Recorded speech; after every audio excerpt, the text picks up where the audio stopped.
Et si l'homme le plus riche de tous les temps était un roi africain, et si l'or de l'Afrique avait changé l'histoire du monde,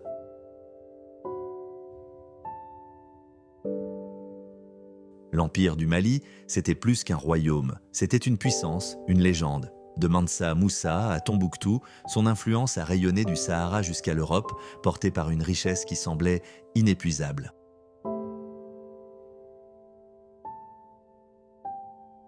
Au XIIIe siècle, l'Empire contrôle les plus grandes mines d'or d'Afrique de l'Ouest.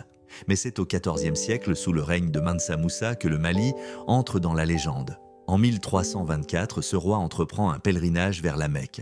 Accompagné de 60 000 hommes, de chameaux chargés d'or, il distribue tant de richesses qu'il provoque une crise économique au Caire. Pour l'Europe médiévale, ce n'était plus un roi, c'était l'incarnation de l'abondance.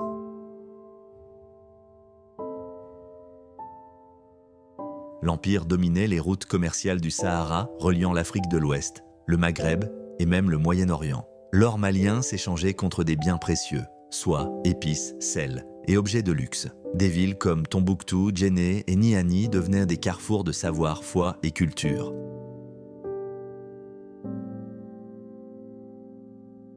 Avec le commerce venait aussi l'islam. Des mosquées, des universités et des manuscrits fleurissaient. Tombouctou devint un phare de savoir islamique reconnu jusqu'en Orient. L'Empire laissait derrière lui une empreinte religieuse, culturelle et intellectuelle unique.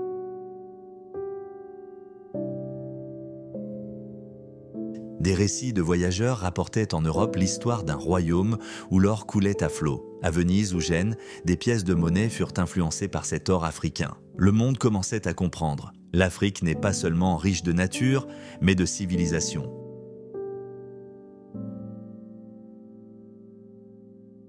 Mais toute gloire connaît sa fin. Après Mansa Moussa, l'Empire se fragilise. Luttes internes, attaques extérieures, montée de l'Empire Songhai. Au XVe siècle, le Mali perd le contrôle de ses routes et tombe dans l'oubli.